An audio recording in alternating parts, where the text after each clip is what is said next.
Halo kawan-kawanku semua dimanapun kalian berada. Oke, kembali lagi bersama saya di channel Roy Laiya. Jadi kita akan melanjutkan novel dari bab sebelumnya. Oke, tapi sebelum itu like dan subscribe video ini. Oke, tidak usah basa-basi lagi, mari kita melanjutkan novelnya. Bab 13 dan 14. Sini Bapak peluk. Rafli langsung mengulum senyum saat mendengar jawaban Christine. Susah payah dia menahan diri agar tidak tergelak. Miskin apanya? Baginya keluarganya bahkan lebih berkuasa daripada keluarga Rafli. Bagus Christine, terserah kamu mau lakukan apa. Yang penting buat semua keluargaku agar tidak menyetujui tentang hubungan kita. Batin Rafli, dia kan lebih banyak diam untuk membiarkan Christine bicara. Rafli hanya mampu terus menggenggam tangan Christine yang terasa dingin. Gadis ini pasti merasa takut dan gugup saat menghadapi semua keluarganya. Dalam perjalanan menuju ke sini tadi, Rafli dan Christine memang sudah sepakat untuk tidak membawa-bawa nama keluarganya. Christine hanya akan dikenal sebagai orang lain. Miskin saja banyak gaya, celetuk Sam, kemudian yang jiwanya masih menggebu-gebu. Sam, jaga ucapanmu nak.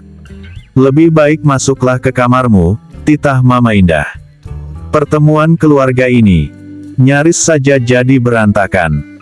Sam yang terlanjur kesal langsung meninggalkan ruang tengah tersebut, menggerutu merasa kesal atas sikap kekasih sang kakak.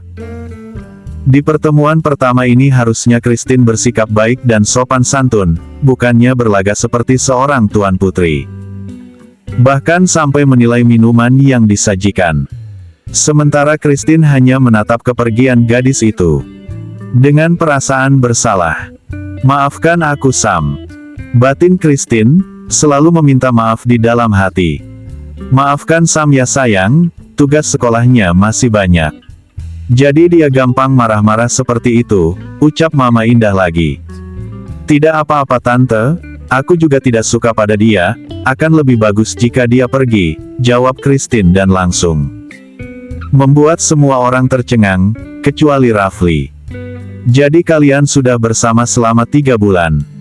Harusnya sejak dulu kamu berkunjung ke rumah ini sayang, ucap Oma Indah, coba untuk mengalihkan pembicaraan. Aku adalah mahasiswinya Pak Rafli Oma, rasanya akan canggung jika kami menjalin hubungan. Jadi selama ini masih diam-diam. Iya, Oma bisa memahaminya. Jadi apa sekarang kuliahmu sudah selesai? Tanya Oma lagi. Sudah Oma, 2 minggu lagi aku wisuda. Syukurlah, kamu sangat cantik, nak. Wajar saja Rafli menyukaimu. Tidak Oma, bukan Pak Rafli yang menyukaiku lebih dulu. Tapi aku yang menggodanya lebih dulu, iya kan sayang?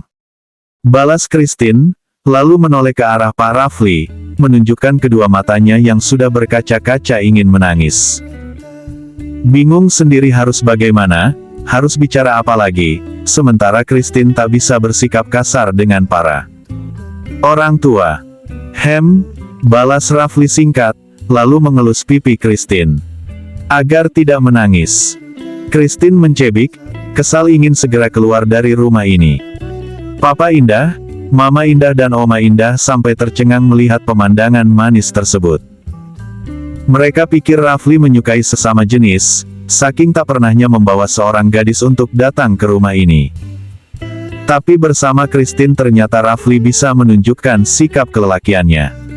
Mama Indah dan Oma Indah saling pandang, lalu mengangguk kecil seolah sama-sama bisa memahami apa yang ada di dalam pikiran mereka. Tak peduli Christine wanita seperti apa mereka akan tetap memberi restu, masih untung Rafli membawa seorang wanita, bukan pria. Aku dan Christine tidak bisa lama-lama, jadi kami akan langsung pamit, ucap Rafli kemudian, karena lengannya telah dicubit oleh Christine. Tunggu sebentar, Mama akan bawakan sesuatu untuk Christine, balas Mama Indah dengan cepat, dia telah menyiapkan buah tangan untuk Christine. Karena tergesa Mama Indah sampai lupa untuk memanggil pelayan, jadi dia berlari langsung menuju dapur. Tidak usah tante, ucap Christine, Namun suaranya yang cukup tinggi tidak mampu menghentikan langkah Mama Indah. Sungguh, Christine benar-benar merasa tidak enak hati. Tapi dia sudah terlanjur terjun dalam masalah ini, jadi kepalang basah dia akan benar-benar bersikap kurang ajar.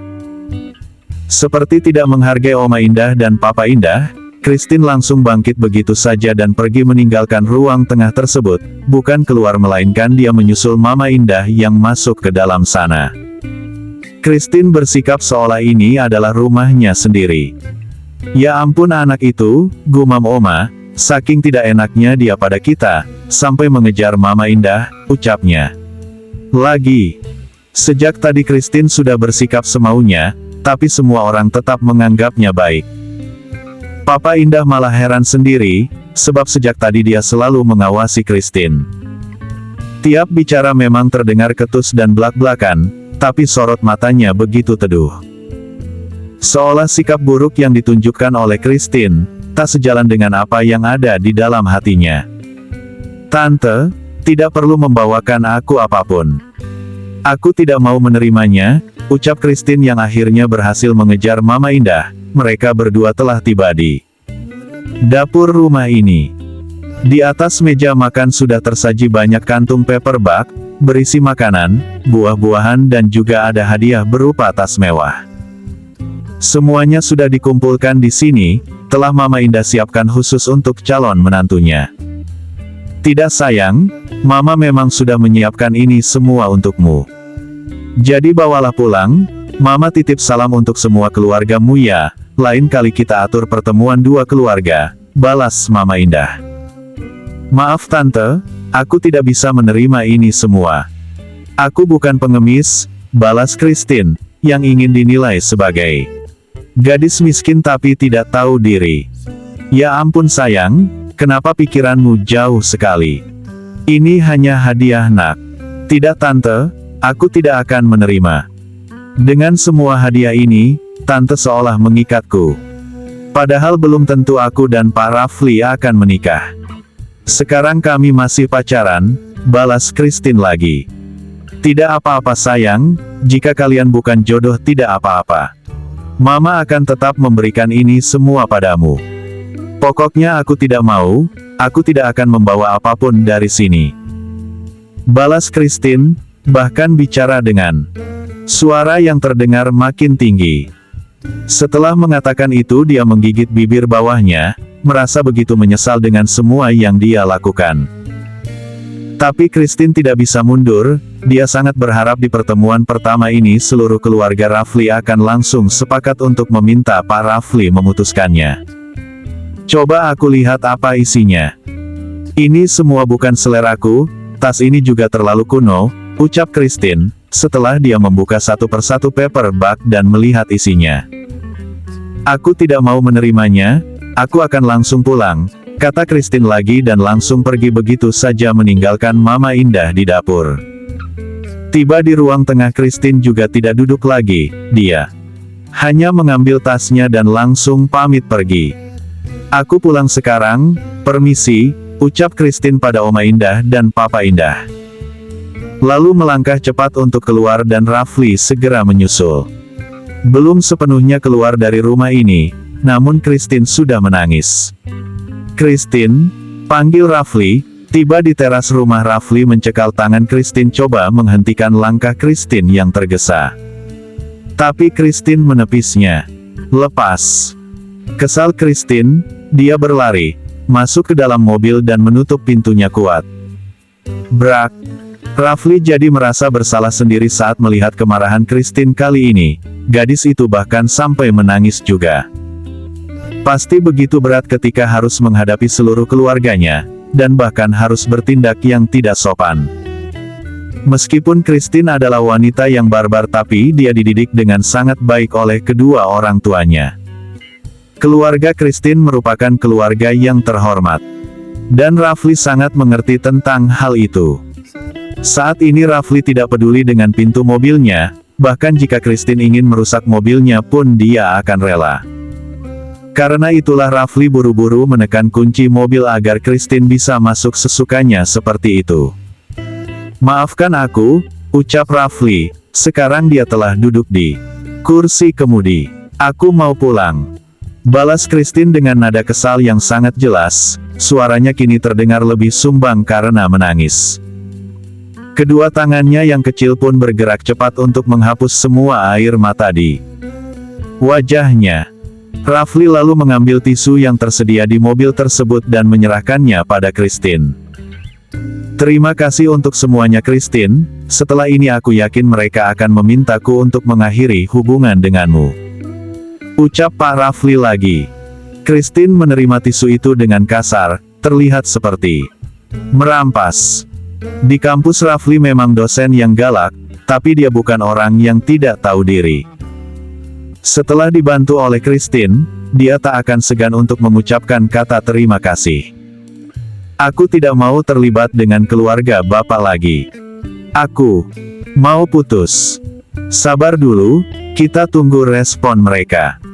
Mungkin besok Mama akan datang ke kantor dan membicarakan tentang hal ini. Bapak jahat.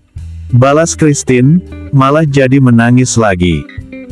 Maafkan aku ya, jawab Rafli. Dia refleks menarik Christine untuk masuk ke dalam pelukannya dan Christine yang tengah bersedih memang sangat membutuhkan pelukan ini. Masih terbayang di wajah Christine bagaimana terkejutnya Tante Indah saat dia bentak, saat Christine mengatakan bahwa tas pilihannya kuno. Christine bahkan pamit dengan tidak sopan pada Oma dan Om Indah. Christine juga membuat Sam marah. Sumpah, dia benar-benar merasa seperti anak berandalan. Jika Mommy dan Dadinya tahu, pasti Christine akan dihukum habis-habisan. Setelah beberapa saat berada di dalam pelukan Pak Rafli, Christine baru sadar bahwa ada sesuatu yang tidak beres. Dengan cepat dia mendorong sang dosen hingga pelukan mereka terlepas. Kenapa peluk-peluk? Kesal Christine. Jangan menangis lagi, kita akan pulang setelah tangismu reda. Bapak yang membuatku menangis. Iya, maafkan aku, iya. Maaf. Aku mau putus. Iya nanti, balas Rafli. Dia menyalakan mesin mobil dan meninggalkan pekarangan rumah ini. Sementara itu di dalam rumah keluarga Indah, Mama Indah tentu sangat tercengang saat mendengar semua kata-kata Christine. Tentang bagaimana gadis itu berusaha keras untuk menolak semua hadiah pemberiannya. Oma dan Papa Indah juga langsung ke dapur setelah Rafli dan kekasihnya pergi. Mereka berdua ingin tahu apa yang sebenarnya terjadi di dapur sampai Christine pergi begitu saja tanpa ada pamitan yang hangat. Ma, apa yang sebenarnya terjadi? Kenapa Christine pergi terburu-buru? Tanya Oma, dia juga melihat semua hadiah yang masih tersusun rapi di atas meja. Christine menolak semua pemberianku Oma, dia benar-benar tidak menerimanya meski hanya sedikit, balas Mama Indah, menjelaskan dengan hati yang masih merasa terkejut. Katanya Christine adalah gadis miskin, lalu kenapa semua hadiahnya ditolak? Tanya Mama Indah lagi, jadi bingung sendiri. Dia bahkan mengatakan tas pilihanku ini kuno. Timpalnya pula. Tapi sepertinya dia bukan gadis miskin, wajahnya cantik dan tubuhnya putih bersih.